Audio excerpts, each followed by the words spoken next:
वचन से पहले एक सवाल, कभी ऐसा हुआ क्या आपका चीज कुछ हो गया फिर मिलने के बाद आपने पार्टी बनाया?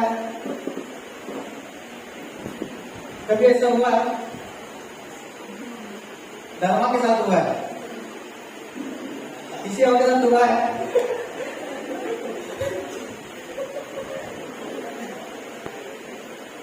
किसके साथ हुआ ऐसा? आपका चीज हो गया, भले कीमती हो नहीं हो, समझो 100 रुपया हो गया, आपको मिलने के बाद 200 रुपया खर्चा किया क्या पार्टी करने के लिए? 100 मिल गया तो बोले धन्यवाद प्रभु मिल गया, खत्म। धर्मा का कैसा हो गया था? उसका बच्चा हो गया था, फिर मिलने के बाद क्या हुआ? पार्टी हुआ, जश्न हुआ, सबको बुलाया, सब लोग सोचते हो गया जब था तभी पार्टी नहीं बनाया क्या? कभी भी सवाल आता है ना, जब था साथ में तब पार्टी नहीं बनाया, जब मिल गया तब पार्टी बनाया। और बाकी 2 बच्चे क्या सोचे होंगे? मुझे भी खो जाना चाहिए था, सही है ना? बाकी तो है क्या इधर? बाजू में बैठे होंगे, हंस रहा है। मतलब ऐसा होता है ना कि मुझे भी खो जाना चाहिए था, जब आने के बाद सिर्फ वेलकम ऐसा कि केक भी काट के, चिकन विकन मटन काट के सबके साथ क्या हो रहा है? पार्टी हो रहा है। आज हम देखिए उसी कहानी पर, ऐसी ही कहानी जहां पर एक बेटा खो जाता है या बिछड़ जाता है, उसके बाद जब मिलने के बाद पिताजी जश्न मनाता है, और उसका दूसरे बेटे का भी हम देखेंगे कि इसका मन में क्या हो रहा था। आपको समझ में आ गया होगा कौन सा कहानी? उड़ाव पुत्र का कहानी है। इसमें जब नई तरह से देखेंगे हम लोग, इसमें सस्पेंस है। कुछ सवाल करूंगा, अगर आपने सस्पेंस पकड़ लिया तो आपको इनाम मिलेगा। क्या मिलेगा मालूम है? Rich chocolate. मेरे पास वही है तेरा। सस्पेंस भी है, इसलिए थोड़ा ध्यान से देखना। चलो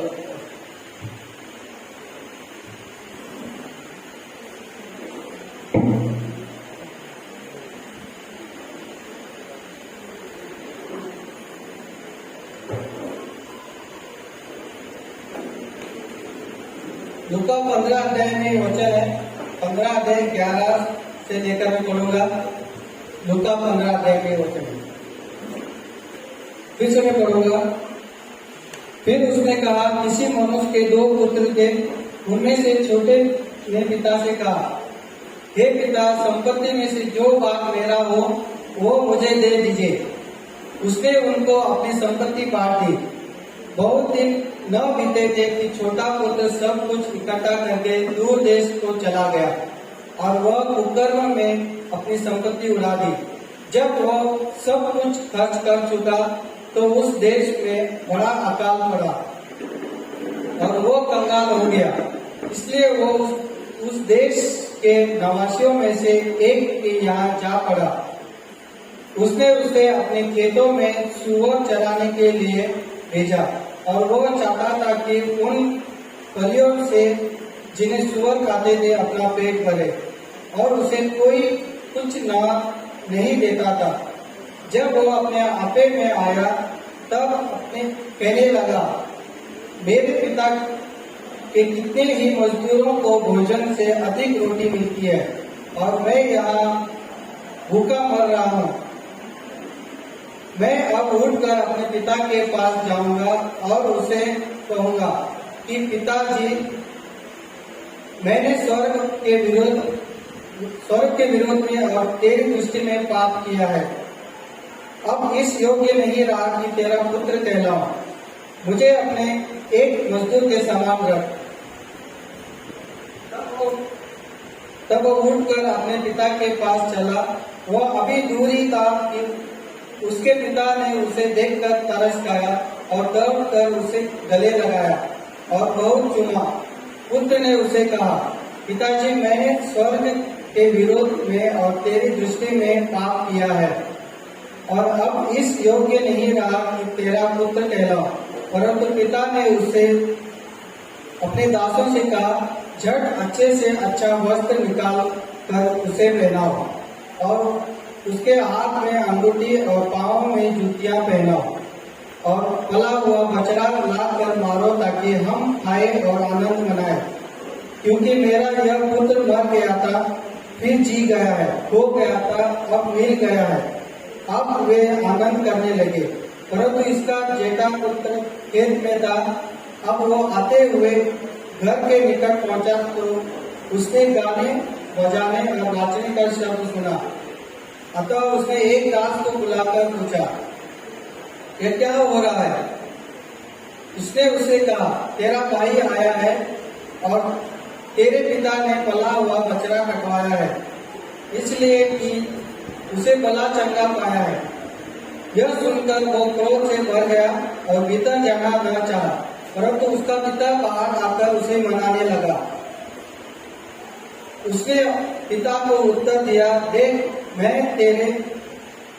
इतने वर्ष तेरी सेवा करता रहा हूँ और कभी भी तेरी आज्ञा नहीं टाली, तो भी तूने मुझे कभी एक बकरी का बच्चा भी न दिया कि मैं अपने मित्रों के साथ आनंद करता।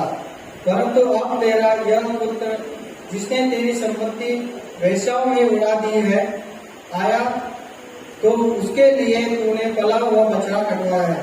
इसलिए उसने उसे कहा, पुत्र तू सर्वदा मेरे साथ है और जो कुछ मेरा है वह सब तेरा ही है, परंतु अब आनंद करना और मग्न होना चाहिए, क्योंकि यह तेरा भाई मर गया था, जी गया है, हो गया था, अब मिल गया है। इस कहानी को हम सब लोग देखते हैं, जानते हैं और बहुत बार हमने ये सुना भी है। इस कहानी में एक पिताजी है और दो बच्चे। कहानी से पहले प्रभु ने कहानी क्यों शुरुआत किया उसे हम देखते हैं। कहानी बताने का भी कारण है ना प्रभु का। कुछ लोग जो आपको पता है प्रभु के साथ कौन आते थे पहले, प्रभु के पीछे पीछे कौन आते थे? चेले आते थे। और प्रभु को मिलने के लिए कौन आते थे? पारसी लोग आते थे। और कौन आते थे? बीमार लोग आते थे और पापी लोग आते थे। बहुत सारे पापी लोग आते थे और चुंगी लेने वाले सब प्रभु के पास आते थे। जैसे कि पारसी लोग भी आते थे, सब लोग आते थे ना। तो वहां पे कुछ अच्छे लोग होते हैं जो अपने आप को धर्मी समझते, अपने आप को बहुत पवित्र समझते हैं, वो भी आते थे। और पापी जो थे वो तो आते थे अपना पाप धोने के लिए प्रभु के पास। तो ये लोग आकर पापी के साथ प्रभु यीशु खाना खा रहे हैं, उनको गले मिल रहा है, उनसे मिल रहा है। तो ये जो पवित्र लोग जो थे वो लोग सोच रहे, उनको पता था कि प्रभु यीशु आने वाला है। तो वो लोग क्या सोचते हैं, सच में अगर प्रभु यीशु होता तो ये पापी के साथ खाना नहीं खाता, ये पापी लोगों के साथ बातचीत भी नहीं करता, दूर रहता। यानी ये लोग अपने मन में सवाल कर रहे हैं, या फिर आपस में पूछते होंगे, अगर 2-3 गैंग है उनका, अरे ये प्रभु नहीं हो सकता है क्योंकि ये तो पापी के साथ घूम रहा है, मतलब ये कौन नहीं है? प्रभु नहीं है, प्रभु आने वाला है। तो ये लोग सोच रहे या फिर अपने आप को बातचीत कर रहे हैं। प्रभु इनकी बातों को आप मालूम, प्रभु सब कुछ जानता है। प्रभु को मालूम पड़ा इनके बीच में क्या खिचड़ी पक रहा है। तो तुरंत उसने पहली कहानी एक बताया जहाँ पर 99 बकरी है और एक भेड़ है बकरी ने, और एक खो जाता है और मिलने के बाद पार्टी होता है। मिलने के बाद क्या होता है? पार्टी होता है। फिर और एक इस कहानी के बाद तुरंत और एक कहानी बताया जहाँ पर एक महिला अपना सिक्का खो देती है और वो रात भर ढूंढ कर झाड़ू पोछा कर वो सिक्का मिलने के बाद फिर पार्टी करती है और कंटिन्यू तीसरे बार बोल रहा है। यानी वो बोल रहा है कि प्रभु कंटिन्यू वचन बोल रहा है कि कुछ तो साबित करना चाहता है कि प्रभु यीशु कितने हमसे प्रेम करता है, पापियों से प्रेम करता है, वो साबित करना चाहता है। या तो फिर जो खो जाते हैं प्रभु में आकर, उन्हें वो कितना प्रेम करता है और उनके लिए रास्ता हमेशा ओपन है, वो साबित करने के लिए ये भी कहानी बोल देता है। इस कहानी में जो हम सब जानते हैं, एक पिताजी का 2 बेटे थे और एक बेटा आता सीधा पिताजी से मांगता है, मेरा हाथ में बोलता है मेरा हिस्सा दे दो। कमाया किसने था? पिताजी ने कमाया। और ये आकर अपना हिस्सा मांग रहा है। जैसे कि लगता है कि ये भी कुछ उसने मेहनत किया होगा कि भाई प्रॉफिट में से मेरा हिस्सा दे दो, कुछ इन्वेस्ट किया है कि इसने? कुछ भी नहीं किया। अब सस्पेंस इधर, उसको कितना हिस्सा मिलना चाहिए? 2 बेटे हैं, पिताजी के पास समझो 1 करोड़ है, तो छोटे को कितना मिलना चाहिए, बड़े को कितना मिलना चाहिए? कितना कितना? 3 हिस्सा होना चाहिए। किसको किसको मिलना चाहिए? पिता को, बड़े बेटे को और छोटे बेटे को और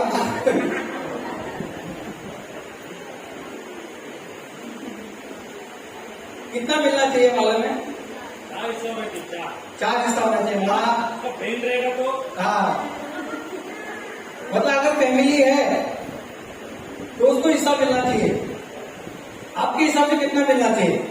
अभी 2 ही बेटा समझो, एक पिताजी है, माँ नहीं है तो समझो अभी स्टोरी में माँ नहीं है, बाप और 2 बच्चे, तो 3 हिस्सा होना चाहिए। और कोई 2 होना चाहिए। 2 बेटा है तो आधा करके बांटेंगे, पिताजी 5 बेचेंगे, 30.5 लाख मिलना चाहिए, ऐसा बोलते हैं। लेकिन मूसा का नियम से कितना मिलना चाहिए मालूम है?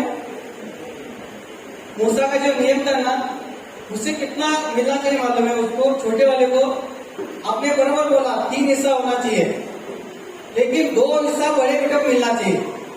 मूसा का नियम के हिसाब से बड़े को कितना मिलना चाहिए? 2 हिस्सा मिलना चाहिए। और बचा कितना? 1, तो 1 किसको मिलना चाहिए? छोटे को। मतलब बड़े के पास कितना है? इसे डबल है। अगर इसके पास 1 कार है तो उसके पास 2। अपने वो रौड़ी राठौड़ देगा, 1 तेरा तो 2 मेरा।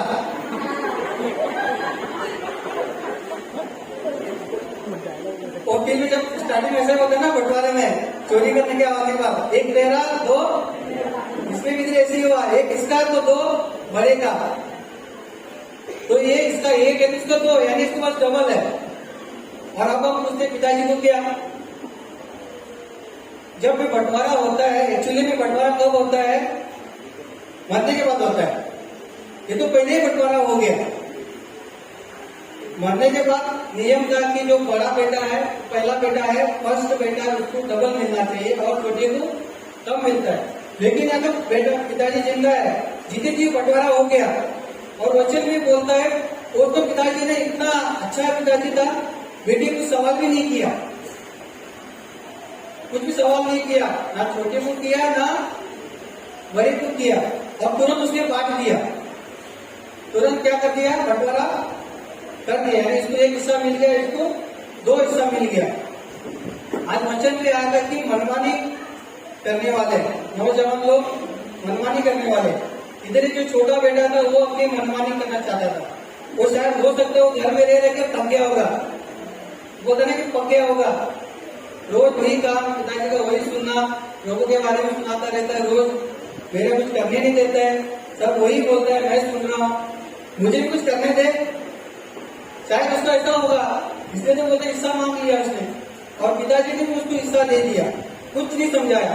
याद रखना, उसको कुछ भी नहीं समझाया, लेकिन उसको दिया। पिताजी चाहता था कि उसका बेटा कुछ सीखे, इसलिए कुछ सवाल नहीं किया। उसको पता था कि ये वापस आएगा, बोलता ना ये वापस जरूर आने वाला है, इसलिए सवाल नहीं किया। तो पिताजी चाहता था कुछ सीखे, लाइफ से कुछ, अपने जीवन से कुछ सीखे, सबक सीखे, तो इसने इसको अपना हिस्सा दे दिया। और जब इसको इतना हिस्सा मिला छोटे वाले के पास, इसको इकट्ठा करने के लिए कुछ दिन लग गए। वचन में लिखा है कि कुछ दिन के बाद वो घर निकल छोड़ा। हिस्सा होने का तुरंत निकलना चाहिए ना घर से। जब बंटवारा हो गया, हिस्सा हो गया, तो तू तेरा देख, मैं देखना चाहिए। लेकिन ये कुछ दिन के बाद निकला, मतलब बहुत सारा जायदाद रहेगा, बहुत सारा रहेगा ना, या फिर जमीन रहा तो उसको बेचना चाहिए, गाड़ी रहा तो बेचना चाहिए। एक ही गाड़ी लेके जा सकते हैं एक समय पे, ज्यादा ज्यादा 1 ट्रक लेके जा सकते हैं भर के, या फिर कुछ भी एक सामान लेके जा सकते हैं। तो ये क्या कर दिया, सब कुछ उसके साथ, जमीन है, जमीन को गाड़ी के पीछे भाग कर खींच के नहीं लेके जा सकते, तो उसको क्या करना पड़ेगा, बेचना पड़ेगा। तो बेचने के लिए उसको सही दाम मिलने के लिए तो दिन भी लगता है। अगर सस्ते में लेना है तो कोई भी रेडी रहता है। अगर आपको अच्छा काम चाहिए तो दिन लगते हैं। तो इसने कुछ दिन लगा है घर से निकलने के लिए, और कुछ देर में भी पिताजी ने कुछ नहीं बोला, शांत है। पिताजी वेट कर रहा है, अपनी मनमानी करता है, करने दो, एक दिन आएगा वापस। तो वो दिन निकलता है और बड़ा बेटा भी कुछ नहीं बोलता, भाई को समझाता भी नहीं है। बोलना चाहिए ना, बड़ा बेटा होने के नाते छोटा भाई को समझाना चाहिए, भाई ऐसे नहीं करते, पिताजी है हमारा। ये चीजें जो हिस्सेदारी होता है कब, मरने के बाद होता है। तो गलत कर रहा है, बोलना चाहिए कि नहीं चाहिए। अगर आप बड़े भाई तो क्या बोलेंगे, मेरे दो मिल रहे हैं ना, मिलने दो, एक लेके जाने दो, ऐसा बोलेंगे कि समझाएंगे? हम समझाएंगे बड़े होने के नाते। अगर ये क्या बोलेंगे, मेरे को दो मिल रहे हैं ना, मिलने देना, दो में ऐश करूंगा, ऐसा नहीं। उसने कुछ नहीं समझाया। और कहानी आगे बढ़ती है, छोटे ने सब कुछ लिया और दूर चला गया, दूसरे देश में चला गया। और दूसरे देश में जाकर उसने क्या किया, उसने कुकर्म किए, दोस्त बनाए, नशेबाजी किया, सब कुछ किया, और पैसे कुछ दिन लगे। तुरंत पैसे खत्म नहीं हुए, पैसे खत्म होने के लिए कुछ दिन लगे, क्योंकि ज्यादा पैसा था। अगर थोड़ा होता तो एक ही दिन में खत्म होता था, शाम को वापस घर आना पड़ता है। तो उसका बहुत सारा पैसा था, इसी कारण उसको कुछ दिन लगे तो पैसा खर्चा होने के लिए। एक स्टोरी अगर बेटे के देखते, छोटे वाले, इसका कुछ दिन लग गए, फिर पैसा खत्म हो गया। पैसा क्यों खत्म हो गया मालूम है? इसका सिर्फ आउटगोइंग चल रहा था, इनकम में कुछ नहीं था। समझ रहे हो? सिर्फ खर्चा हो रहा था, कमाई कुछ नहीं हो रहा था। तो अगर कमाई नहीं हो रहा तो जो है वो भी चल जाएगा ना। तो इसका सब कुछ थोड़ा थोड़ा करते और थोड़ा सब करते इसने पैसा में डाल दिया, नशेबाजी में, सब कुछ पैसा करके सब कुछ इसका बर्बाद हो गया। और बच्चे में लिखा है वो कंगाल हो गया। कंगाल मतलब जेब में एक रुपये नहीं, कंगाल मतलब बोलते हैं ना, उसको उल्टा चढ़ के उल्टा लटक के झाड़ो तो भी 1 रुपये भी नहीं गिरेगा। तो मतलब कुछ भी नहीं इसके पास, सब कुछ कंगाल हो गया। और वचन में लिखा है जैसे कंगाल हो गया अकाल आ गया। पहले तो कंगाल फिर अकाल, बोलते हैं एक तो नमक घाव हुआ उसके ऊपर नमक लग गया। इसका ऐसा होने के कारण अभी तो अकाल हो गया। अकाल में कोई काम रहता है, अभी बीच में जब कोरोना हुआ, आपको घर से बाहर ही नहीं निकलने देते थे। काम की तो बात छोड़ो, कोई काम भी नहीं रख रहा था। जो काम पे उसको भी बाहर निकाल रहे थे कोरोना में, क्योंकि लोग डर रहे थे। और अकाल में भी लोग सोच रहे हैं कि इसको मैं काम पे रोकूं तो कहाँ रोकूं। पहले के जमाने में ज्यादातर सिर्फ खेती बाड़ी होता है और कुछ नहीं होता था।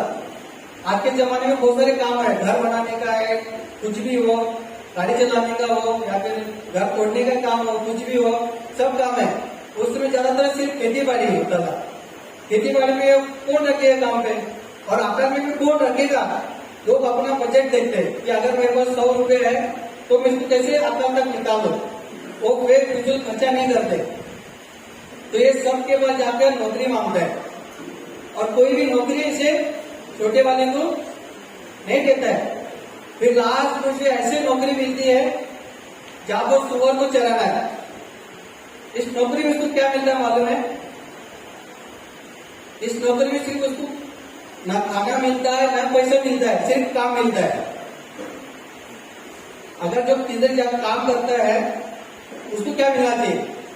खाना भी मिलना चाहिए और पैसे भी मिलना चाहिए।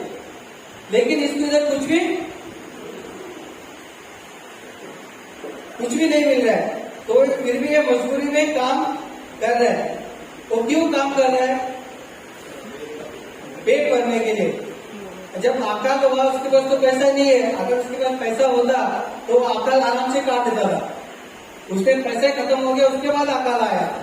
अगर पहले अकाल आता तो ये बच जाता था, बाद में अकाल आया सबक सीखने के लिए। तो अकाल आने के बाद इसका सब कुछ क्या हो गया? सब कुछ गया, उसको खाने को भी नहीं मिल रहा है। फिर क्या खाना चाहिए उसको?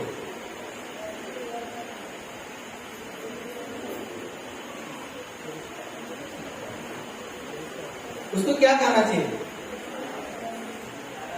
उसके सामने क्या है? सुअर का खाना कभी देखा आप लोग ने?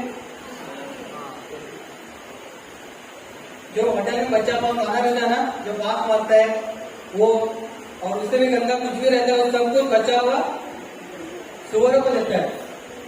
और उस समय सुअर मतलब बोलते हैं ऐसा काम कौन करता मालूम?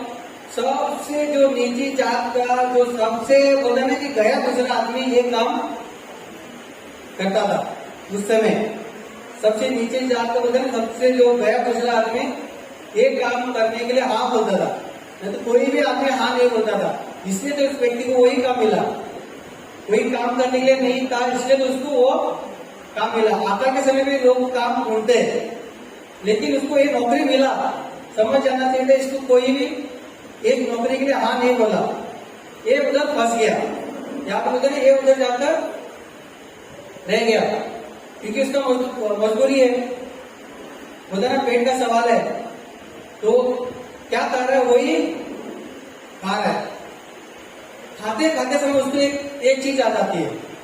उसको क्या याद आता है मालूम है? उसको एहसास आता है। उसको क्या आता है? एहसास आता है, या बोलते उसको होश में आता है। समझो एक पिया हुआ आदमी गटर के सामने गिरा है, उसको जगह अच्छा लगता है। उसको तो बोलो चल रहे तो उठ है, गादी पे सो, जा रहे वैसे। जब उसका नशा उतरता है तो क्या बोलते हैं? ये मैं कहां पे सोया रे? होश में आने के बाद बोलता है। जब होश में नहीं रहता तब क्या बोलता है? तुम जा रहे, ये मेरा अच्छा बेड है, उसको लगता है अपना जगह है।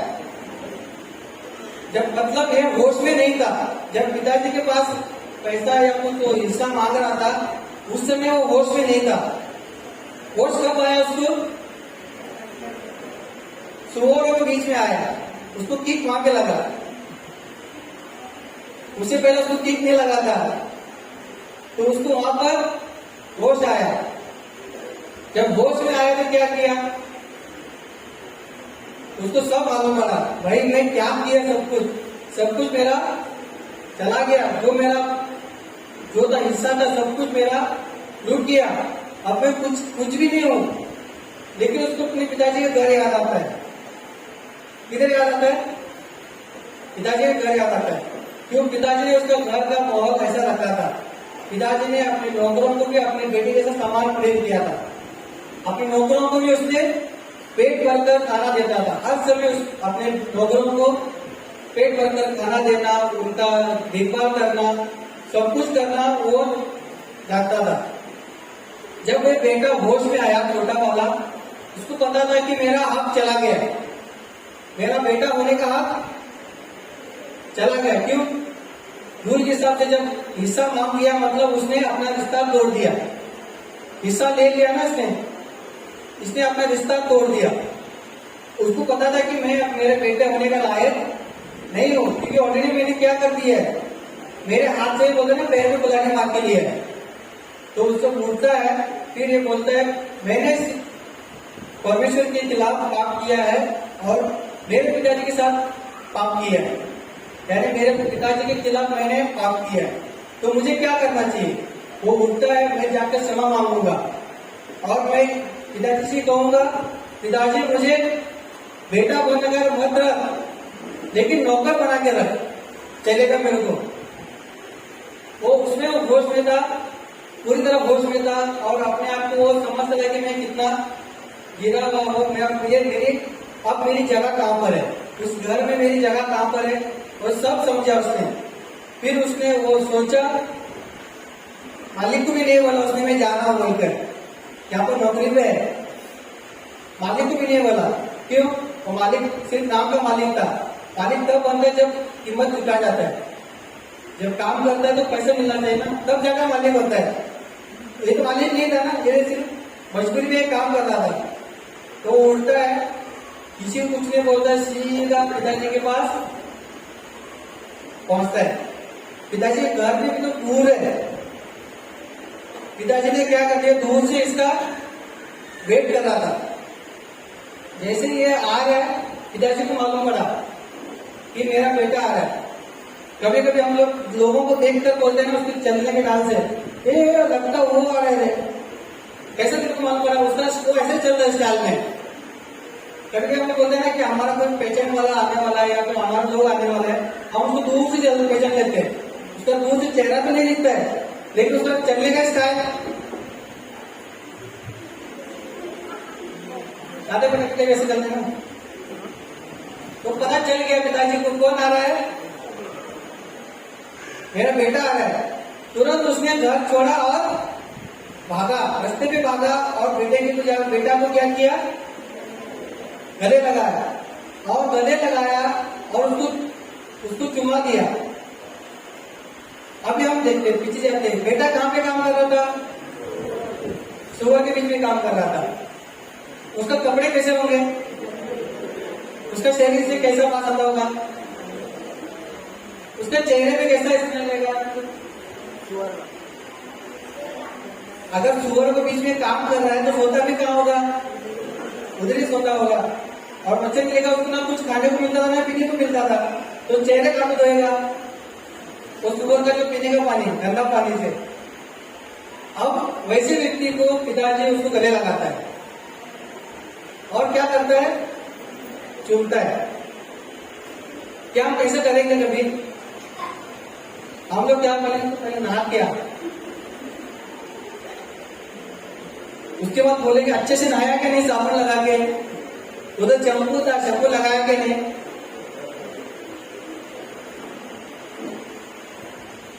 हमारा पिता ऐसे ही है, जो स्वर्गीय पिता है ना, जब हम पाप से आते हैं ना, हम ऐसे ही सुअर में रहते हैं, हम ऐसे ही क्या गंदगी में रहते हैं। लेकिन जब हम प्रभु के पास जाते हैं ना, वो क्या करता है, तुरंत गले लगाता है और चूमता है। गले लगाना चूमने का वो दर्शाता है कि वो कितना प्रेम करता है। वो अभी भी उतना ही प्रेम करता था जितना वो पहले करता था। उसने उसको चूमा, उसको गले लगाया और तुरंत नौकर को बोलता है, अब देखो बेटा और पिताजी कहां पर है, बाहर है रास्ते पर। नौकर भी आ गए, यानी नौकर देख रहे थे पिताजी जब वो मालिक जब भाग रहा है तो नौकर पीछे पीछे आ गए। नौकर को तुरंत बोलता है, मेरे बेटे के लिए नया क्या करो, कपड़ा लगाओ, नया कपड़े करो, उसको अच्छे से उसको तैयार करो। उसको बोलते उसको अंगूठी देता है, उसको चप्पल देता है, चप्पल डालता है, मतलब उसका सब कुछ चला गया था, उसका कुछ भी नहीं था। उसके बाद मतलब कंगाल हो गया, मतलब उसका सब कुछ बिक गया था। उसका उसका चप्पल भी बिक गया होगा, उसका अच्छे कपड़े भी उसने बेच दिया होगा उसके ऐसी के लिए। जब घर पे पहुंचता है उसको वो अंगूठी मिलता है, मतलब वो अपनाता है जैसे तो पहला बेटा था, फिर से वापस तेरा जगह वही है, बेटे का ही जगह है। पिताजी उसको सिर्फ वही हक वापस देता है जो बेटे का हक होता है, आप बोलते हैं प्रेम जो बाप का और बेटे का होता है वही वापस उसको मिलता है। और पिताजी क्या बोलते हैं, पार्टी, जैसे धर्मा ने किया था वो यशवंत हो जाने के बाद क्या किया, बकरा काटा था, मुर्गी काटा था, मुर्गी क्या मुर्गा मुर्गा दोनों काटा था बोलते हैं। तो यहाँ पर कुछ ने नौकरों को बोलता है, मेरा बेटा जो मर गया था अब मिल गया। मर गया मतलब कौन सा मर गया, वो वाला मर गया, रिश्ते में मर गया था, सच में नहीं मरा था, रिश्ते में मर गया था। जब शुरुआत में उत्पत्ति की किताब में जब परमेश्वर क्या बोलता है, अगर तू वो फल खाएगा तो तू मर जाएगा, मतलब जो आज्ञा को तोड़ेगा तो रिश्ता कट जाएगा। यहाँ पर उसका रिश्ता क्या हो गया था, कट गया था। और ये हो गया था, कैसे हो गया था, वो जो वेट हो जाता है ना 99 में से एक हो गया था और ये वापस चलकर आया है, यानी मिल गया वापस। इसीलिए वो बोलते हैं मेरा बेटा मिल गया है, अब पार्टी। और पार्टी के लिए कौन सा अच्छा से पला हुआ मस्त बछड़ा काटो, यानी बकरा काटो, कुछ भी जो आज के जमाने में हम लोग काटना चाहिए मस्त वाला। अगर कोई भी मिल जाता है ना, जैसे धर्मा ने मुर्गा मुर्गी काटा, अगर आपको कुछ ज्यादा बकरी काटेंगे या बकरा काटेंगे, कुछ भी जो है मस्त पार्टी जस्ट उस समय जो फेमस था लोगों के बीच में, वो काटने के लिए उसने लगाया और काट कर पार्टी हो रहा है और बोल रहे नाच गाना भी हो रहा है, नाच गाना भी हो रहा है। आगे वचन में लिखा है नाच गाना हो रहा है। और नाच गाना कौन सुना? बड़ा भाई सुना। मतलब ये काम पे गया था, घर में नहीं था जब आया था। ये छोटा बेटा आया तो घर में नहीं था, नहीं तो घर से बाहर भगाता था छोटा बेटे को। क्यों क्यों क्यों भगाता था? अब जो कुछ बच्चा है बड़े बेटे का है, छोटे बेटे ने अपना लेकर चला गया। अब सब कुछ किसका है? बड़े का। याद रखना, सब कुछ किसका है? बड़े का है। क्यों पूछ रहा हूं? आगे सवाल करूंगा मैं। सब कुछ बड़े का है।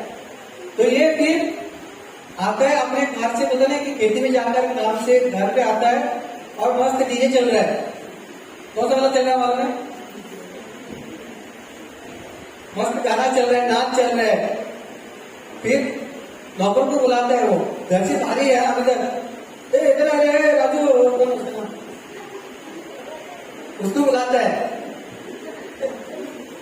राजू चार आ जाएंगे। फिर राजू ने रामू भी है, एक राम है, एक रामू है, शौकत में एक अच्छा नाम रखेंगे एबीसीडी। मैं तो आपको वीडियो देखने वाला है, वो उठकर देख के आएगा, आगे मेरे को बुलाना है दिल्ली में से, तो इसको नाम एबीसीडी रखेंगे। वो एबीसीडी इधर आ रहे, बोले क्या? वो बोलता है मालिक है ना, हाँ मालिक बोलो क्या चल रहा है मेरे घर पर? कहते आपका जो भाई था ना वो आया है, वो आने की खुशी में पिताजी ने क्या रखा है? पार्टी रखा है। ये गुस्सा आ गया, वे बोलते हैं कि घर के बाहर खड़ा है, मैं घर में नहीं जाऊंगा। पिताजी को इधर बुलाकर लेगा। इसे क्या बोलता है? वो घर से अंदर नहीं जाता है, बाहर घूमता है। पिताजी को मालूम पड़ता है कि बेटा अंदर नहीं आता है, क्योंकि समय हो गया काम का, रोज इतना समय घर के अंदर आता है, अब तक नहीं आया। शायद नौकरों को पूछा होगा, अरे मेरा बेटा नहीं है, जब जाकर देखो। तो नौकरों ने कहा होगा, मालिक आपका बेटा घर के बाहर खड़ा है, घर के अंदर आना नहीं चाहता है। तो पिताजी घर के बाहर निकल रहे। पहला सिचुएशन कहां पर हुआ था? जब छोटे बेटे ने बगावत किया या फिर अपनी मनमानी करना चाहता, तो कहां पे करना चाहता? घर के अंदर। इसने क्या किया? घर के अंदर उसने बोलता है कि अपनी मनमानी किया, मेरा हिस्सा दे दो। घर के अंदर। ये जो बड़ा वाला किधर है? घर के बाहर। मतलब घर के बाहर कौन कौन रहते हैं? अपनी मनमानी रहते हैं, और पड़ोसी भी रहते हैं, लोग भी रहते हैं, और पार्टी चल रहा है। पार्टी में तो लोग आए होंगे, पार्टी में लोग आए होंगे ना, कोई ना कोई तो आया होगा। पार्टी चल रही मतलब जश्न हो रहा है, मतलब लोग तो जरूर आए होंगे। तो घर का मैटर कहां पे होना चाहिए? अगर कुछ लफड़ा हुआ है तो कहां पर होना चाहिए? घर के अंदर होना चाहिए। घर के बाहर क्या हो गया? सब लोग देखेंगे क्या हो रहा है, क्या हो रहा है, उसके बीच में क्या हो रहा है, बाप बेटे क्या हो रहा है, बेटा क्यों घर के अंदर नहीं आ रहा है, सवाल उठता कि नहीं? तो ये बेटा बाप की इज्जत तो बाहर निकाल रहा है। ये जो बड़ा वाला क्या किया? छोटे वाले ने जो किया, घर के अंदर ही इज्जत उठाया। बड़ा वाला क्या कर रहा है? घर के बाहर पिताजी की इज्जत निकाल रहा है, और पिताजी को मजबूर करता है कि तू बाहर आ। और पिताजी जाता भी है। पिताजी जाकर उस बड़े बेटे को समझाता है, उसको बोलता है, भाई तेरा जो भाई था वो हो गया था, वो मर गया था, अब जी गया है, उसी खुशी में हमने जश्न रखा है। पिताजी समझाता है। यहाँ पर पिताजी छोटे को समझाया? नहीं समझाया। हम लोग अगर कान पीछे बजाते थे, तेरे बाप ने कमाया है पैसा तो हिस्सा मांग रहा है, और बाप भी अमीर है। उसने कुछ नहीं समझाया। उसको पता था कि मेरा बेटा का क्या हो गया, होश में नहीं है, ये होश में आएगा, जब अक्ल ठिकाने पे आएगा तो लाइन पे आएगा। लेकिन इधर पता था कि ये ठिकाने पे नहीं आने वाला है, इसका अक्ल ठिकाने पे नहीं आने वाला। उसने जो छोटा था, जो बाहर था, जो अंदर था, उसने दिखाई दिया। ये जो बड़ा था अंदर कुछ और था, बाहर कुछ और था। इसलिए तो बोलता है पिताजी मैंने इतने साल आपका सेवा किया है, आपने मेरे एक भी बोलता ना कि बकरी का बच्चा नहीं दिया, मैं अपने दोस्तों के साथ में जाकर पार्टी बनाऊं। अब ये सवाल कैसा कर रहे हैं मालूम है, एक भी नहीं दिया, मतलब ये सब कुछ किसका था? सब कुछ उसी का था ना। और पिताजी से क्या मांगना, तेरा हाथ है तो तू ले सकता है। बोलता पिताजी तूने नहीं दिया, उस पर उंगली उठाता है, तूने मुझे एक भी नहीं दिया। लेकिन वो जो बेटा अपना सब कुछ क्या करके आया है, ISC करके आया है, वैश्या में उड़ाकर आया है। चलो वचन देखेंगे, यहाँ पर एक सस्पेंस है।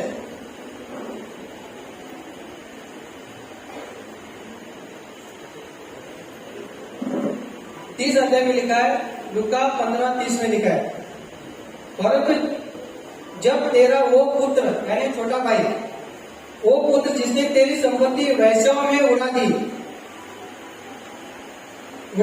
दिया है, अब आया है, तो उसके लिए तूने पला हुआ बछड़ा कटवाया।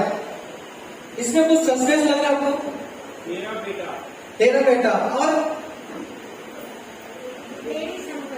तेरी संपत्ति, और सोचो इसमें सस्पेंस है। फिर से पढ़ता हूं, परंतु जब तेरा ये पुत्र जिसने तेरी संपत्ति वैश्या में उड़ा दी है आया, तो उसके लिए तूने पला हुआ बछड़ा कटवाया। फिर से पढ़ा मैंने, इसमें एक मेन सस्पेंस है। क्या? उसके नाम पे बछड़ा पला था, सही है, और मेन सस्पेंस है संपत्ति है। फिर से पढ़ता हूं, तीसरी बार पढ़ता हूं, तेरा बेटा, तीसरी बार पढ़ता हूं, सस्पेंस जो बोलेगा मैं कपड़े ढक जाएगा। फिर से पढ़ता हूं, परंतु जब तेरा यह पुत्र जिसने तेरी संपत्ति वैश्याओं में उड़ा दी है आया है, तो उसके लिए तूने पला हुआ बछड़ा कटवाया। वैश्याओं में संपत्ति उड़ाया। इसको कौन बताया कि वो वैश्या में पैसा उड़ाया? अभी तक ये घर के अंदर भी नहीं गया, इसको कैसे पता चला कि ये वैश्या में पैसा उड़ा के आया? हाँ? ये भी जाता होगा ना, सही में ये भी जाता होगा। मतलब इसको मालूम था कि वो किसके साथ भी गया है, इसको मालूम था। अपने घर के अंदर गया होगा तो उसको पूछ सकते थे, भाई मालूम पड़ा होगा इधर से उधर से। लेकिन वो जो छोटे बेटे ने किसको बताया भी नहीं कि मैंने पैसा कहां में उड़ाया। छोटे बेटे ने सिर्फ इतना ही बोला कि मैंने तेरे विरुद्ध और परमेश्वर के विरुद्ध मैंने क्या किया है, पाप किया है, इतना ही बोला उसने। लेकिन ये पूरा डिटेल में बता रहा है। मतलब इसको पहले से ही मालूम था, जब वो घर से बंटवारा हो रहा था ना, उससे पहले से पता था कि ये शायद दोनों मिलकर जाते होंगे पहले। हो सकता है अभी इसको मालूम रहेगा कि मेरा भाई बिगड़ गया है, तभी कान नीचे बजाता या फिर पिताजी के पास नहीं जाता, पिताजी देखो ऐसे काम कर रहा है, उसको हिस्सा मत दो, ये पूरा उड़ा देगा। अगर वो सच में अगर वो नहीं करता ना बड़ा वाला इधर गलत में, तो पिताजी को बोलता पिताजी पैसा मत दो उसको, वो गलत में उड़ाएगा, वो नशे में उड़ाएगा। उसने नहीं बोला, क्यों? अगर बोलता तो उसका कांटा बोलता। छोटा वाला बोलता ना पिताजी ये तो साथ में आता है।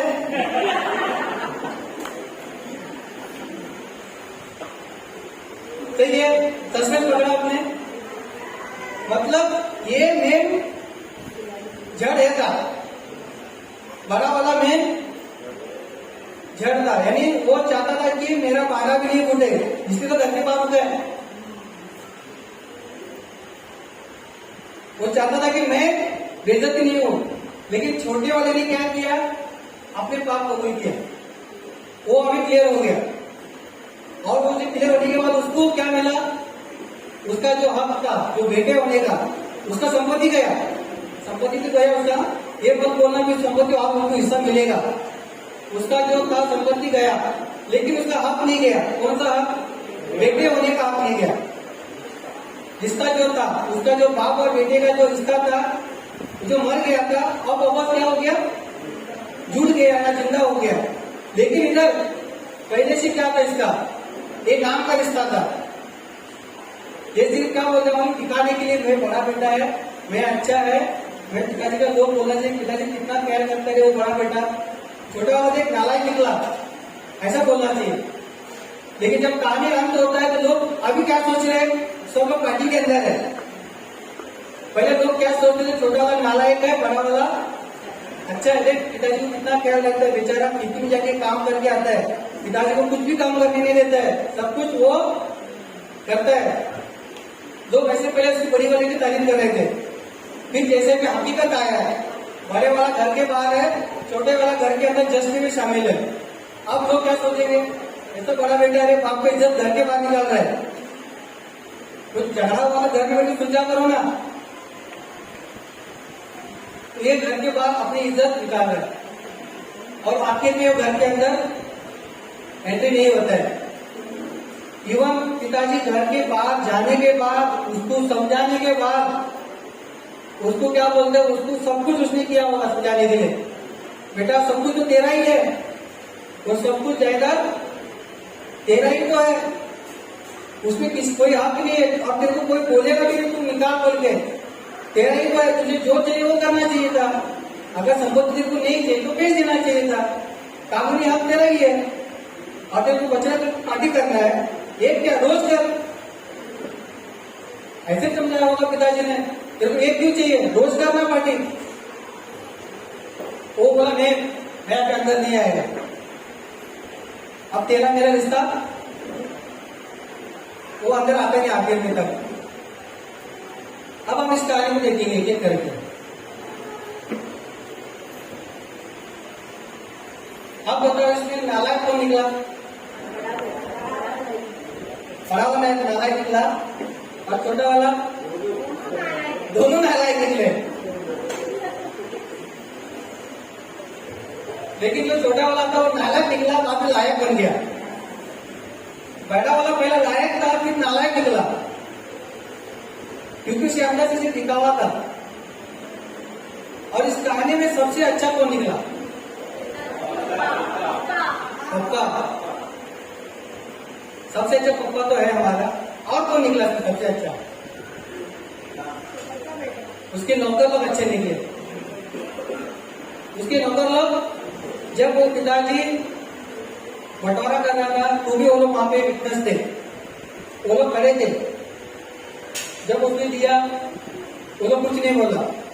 जब वो छोटा वाला आ रहा है, पिताजी घर से भाग रहा है, मालिक नौकर लोग भी भाग गए उसके पास। इसलिए जब तुरंत मालिक बोलता है ना मेरे बेटे के लिए कपड़ा लाओ, कोई रहेगा तो बोलेगा ना। मतलब नौकर लोग उधर पहुंच गए थे। शायद हो सकता है पिताजी से पहले नौकर पहुंच गए होंगे, क्योंकि जब पिताजी भाग रहा है नौकर को देखिए पास भागेंगे, तो वो लोग जाकर उधर पहुंच गए। इधर बाहर बेटा भी हो रहा है, उधर ही वो लोग भी पहुंच गए। जब पिताजी उससे गले लगा रहा है, वो लोग वेट कर रहे हैं पिताजी के पास। जब पिताजी बोलता है नौकरों को जाकर इसलिए कपड़ा लेके आओ, तुरंत लाते हैं, क्योंकि वो लोग उधर ही साथ में वो लोग बाहर भी पहुंच गए। और जब बड़ा बेटा घर के बाहर आता है तो भी नौकर लोग वफादारी निभाते। बड़ा बेटे को लोग बोलते, वो लोग तेरा भाई आया है, वो लोग ये नहीं बोलते वो तेरा बिगड़ा हुआ भाई नहीं बोलते। लोग कौन बोलते? तेरा भाई आया। मतलब वो लोग ने भी ग्रहण कर लिया था मालिक को। नौकर लोग ने, नौकर जो थे ना, वो लोग ने भी उसको ग्रहण कर लिया था, यानी स्वीकार कर लिया था कि ये भी हमारा मालिक है। तो वो जाकर बोलते तेरा भाई आया।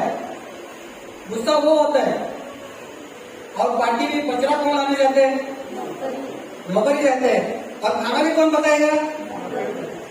और डीजे कौन बजा रहा है? सब। मतलब पिताजी से ज्यादा कौन खुश है? नौकर खुश है, इसलिए सब जगह दिखाई दे रहे हैं। पिताजी तो खुश है, लेकिन ये लोग वो बेचारा खुशी में शामिल हो गए। पिताजी की खुशी में लोग ने शामिल हो गए। हमें भी ऐसे ही है, हमें भी हमारे पिताजी के साथ शामिल होना है। इस कहानी से हम इनके किरदार को देखेंगे। पहला वाला जो बेटा नाला है वो कौन है? कोई भी हो सकता है जो परमेश्वर के खिलाफ वो अपनी मनमानी करना चाहता है। जैसे बोलते हैं कि भविष्यवाणी आया, बच्चे लोग अपनी मनमानी करना चाहते हैं। अपनी मनमानी करना कोई गलत नहीं है, लेकिन सही करना जरूरी है। अगर आप गलत करोगे आप एक दिन उस कुएं में पहुंचेंगे। आप उस जगह पे पहुंचोगे, आपको कोई बोलता है ना कि अरे मेरा कोई नहीं, अभी मेरे को खाने को भी नहीं दे रहा है। क्या हो रहा है? आप अपने आप को उधर अकेले में अपने आप को अकेले में पाओगे, अपनी मनमानी कर रहे हैं। तब जब पाप के क्षेत्र में या फिर बोला ना कि वो कुकर में ऐसी गलत जगह पे अपनी मनमानी कर रहे हैं। अगर आप अच्छी मनमानी कर रहे हैं जो प्रभु के साथ रहकर, तो प्रभु के राज्य में आप पाओगे। नहीं तो एक दिन सेम जहां पर मिला ना सुअर, फिर वही क्या खाने का? मूंगफली। जो गलत है वही। और पिताजी वो है हमारा प्रभु यीशु है। उसके पास कोई भी हो, कैसा भी पापी हो, आपके शरीर से कितना भी गंदा बात हो, पसीना का हो, वो आपको वैसे ही प्रेम करेगा जैसा पहले प्रेम करता था। यूहन्ना 3:16 क्या बोलता है कि वो हमसे बहुत प्रेम करता है। इतना प्रेम करता है कि वो सब कुछ दे दिया, अपने बेटे को भी दे दिया। तो ये चिल्लर हो गया ना उसके लिए, ये मांस तो चिल्लर हो गया। वो तो मार बहुत खतरनाक पड़ी उसको। लेकिन इधर क्या है? ये तो सिर्फ पास है, वो तो सहन लेगा। इतना बड़ा मैंने क्रूस पे लोग सहन कर लिया, ये तो पास तो कुछ नहीं है, सहन कर लेगा। यानी वो अपना देगा। तुरंत उसको गले लगाया और चूमा। यानी उसको वो जिस स्थिति में आया उसके बाद उसी स्थिति में अपनाया। अगर उसको नहला के धुला कर अपनाता था ना, अरे हम लोग सोचते थे मन में, अगर आपको प्रभु के पास जाना है तो हमें पहले शुद्ध होना पड़ेगा, उसके बाद हमें प्रभु अपनाएगा। इसमें कैसा? वो जिस स्थिति में आया उसी स्थिति में उसको उसने अपनाया। यानी हम कैसे भी पापी हो, कैसे भी कुछ भी हो, अगर हम प्रभु के पास जाएंगे, सिर्फ इतना ही बोलना है, प्रभु मैंने तेरे खिलाफ पाप किया, बस। और वो छोटे बेटे ने आगे बोलने की जरूरत भी नहीं पड़ा उसको, पिताजी को मालूम पड़ा और उसको अपनाया। हमें भी उतना ही है, उतना ही बोलना है, मैंने सिर्फ आपके विरुद्ध पाप किया है, बस इतना है। और इसी में हम उसका प्रेम हमको भरपूरता से देखेंगे। और बड़े बेटे का देखेंगे हम लोग। बड़ा बेटा कैसा है? वो दिखावा के लिए बेटा है। तो क्या मतलब दिखावा? इतने साल तक शायद वो दिखावा के लिए कर रहा था पिताजी के पास, पिताजी की सेवा कर रहा हूँ, वो सिर्फ दिखावे के लिए कर रहा था। जब क्या हम हमारे अंदर में जाना चाहिए? क्या हम कलीसिया में सिर्फ दिखाने के लिए जाते हैं या कलीसिया को हम अपना समझते हैं? पिछले रविवार को वचन में आता कि कलीसिया हम सब लोग एक है। तो हमें अपने आप को जानना चाहिए, क्या मैं कलीसिया में इतने साल जा रहा हूँ? क्या मैं सिर्फ दिखाने के लिए जा रहा हूँ या फिर मैं कलीसिया को अपना समझता हूँ? ये हमें अपने आप को जानना चाहिए। अगर हम दिखाने के लिए जा रहे हैं ना, तो एक दिन वो गेट के बाहर खड़े रहेंगे, मैं अंदर नहीं आऊंगा। क्यों? वो पापी आए ना अंदर, बोलते ना वो मेरा दुश्मन अंदर है ना। फिर हम लोग आप कलीसिया कोई आगे जाकर समझाए ना उसको, अरे क्या हुआ, बाहर ही तो गेट तक तो आया, वो बेटा भी क्या घर तक तो आया, उसको पता होना था घर से निकल जाना चाहिए था ना उसको। गेट के बाहर उसके जरूरत क्या था? निकल जाना चाहिए था उसको पता था कि बेटा आया है, उसके लिए पार्टी हो रही है, उसके लिए डॉक्टर सब कुछ बताया उसके लिए पार्टी हो रहा है, उसको तेरे पिताजी ने ये उसको कपड़ा दिया है, उसको अनुमति दिया है, पिताजी ने बताया होगा। सुनने के बाद अगर उसको नहीं पसंद था तो निकल जाना चाहिए था घर के बाहर। तो कभी कभी हम भी ऐसा हो सकते हैं, घर के पास गेट के पास आगे खड़े रहेंगे, अंदर नहीं आएंगे। क्यों? वो मेरा दुश्मन अंदर आया, कलीसिया ने उसको अपनाया। इतने साल तक मैं कलीसिया के अंदर है, उसने क्या किया? कलीसिया के विरुद्ध गलत करके गया, उसको अंदर लिया, लेकिन मेरे को भले कलीसिया के अगुआ जब बोली कर रहे परमेश्वर का वचन कहता है कि उसको अपनाना चाहिए, नहीं पास्टर ऐसा नहीं होना चाहिए ना। फिर खड़े रहकर ऐसे बात करेगा, वो बाहर खड़े रहकर पास्टर ऐसा कैसा, मैं इतने साल कलीसिया में सेवा किया, मैंने वो किया कलीसिया में, मैंने ये काम किया, क्या मिला मेरे को पास्टर? ऐसे सवाल करेंगे। हमें जानना चाहिए कि हम कौन सी स्थिति पे, बड़े बेटे की स्थिति पर है या छोटे बेटे की स्थिति पर है। अब तीसरा वाला आता है नौकर का स्थिति।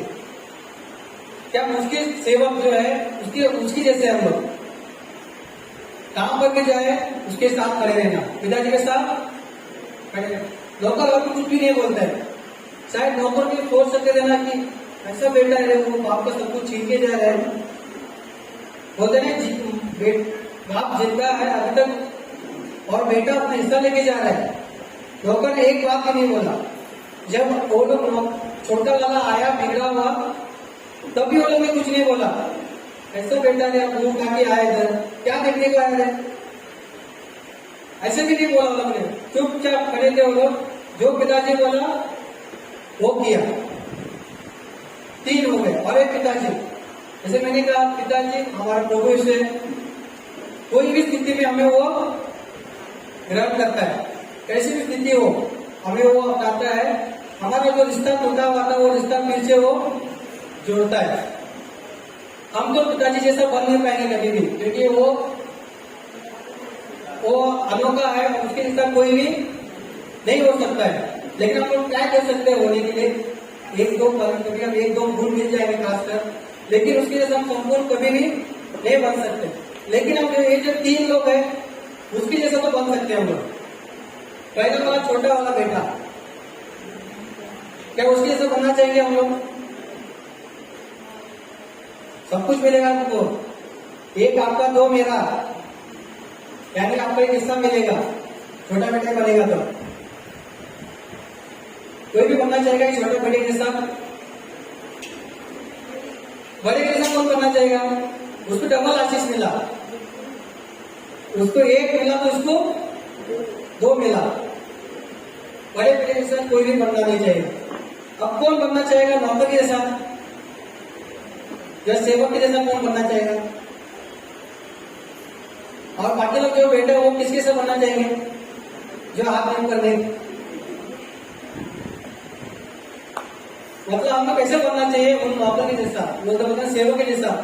कभी भी हाँ परमेश्वर से कुछ भी अगर परमेश्वर काम करता है तो हमें उसके खिलाफ कुछ नहीं बोलना चाहिए। क्यों? परमेश्वर सोच समझ कर कदम उठाता है, इसलिए वो जानबूझकर उस बेटे को उसने मनमानी करने दिया। छोटे वाले को मनमानी करने दिया, लेकिन बड़े वाले को उसने समझाया। क्यों? बड़े वाला उसका सटक गया था। ये तो सिर्फ होश में नहीं था, वो होश में रहते हुए सटक गया था।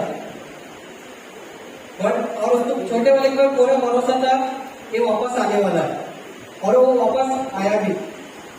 और हमें ऐसे बनना नौकरी जैसा, इधर भी नहीं जाने का, पिताजी के पास सेवा करने का, बस सब तैयार है हम लोग उस पिताजी जैसा, उस पिताजी का सेवा करने के लिए। हर समय कोई भी आए, कोई पापी आए, कोई भी आए, उसके साथ हमारा रिश्ता कैसा होना चाहिए? जैसा पिताजी बोलते हैं वैसा रिश्ता होना चाहिए। पिताजी ने बोला उसके लिए तो नहला, अभी कैसा आया हो? पापी से आया है, गंदा होकर आया है। सेवक को बोलते तू नहला, मतलब नहलाना चाहिए। उसको जूते पहना बोलता है, क्या ये क्या बोलता है? लड़ाई करके विधि जीत के आया इसने, उसने पाप करके आया है और वैसे व्यक्ति को जूता पहना रहा है।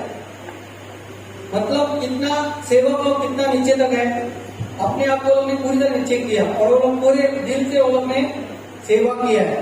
तो हमें भी अपने पूरा दिल से सेवा करना है, किसी का भी हो। परमेश्वर किसका भी सेवा करने को बोलता है तो पूरा दिल से हमें सेवा करने के लिए देना चाहिए। हम खड़े हो जाए।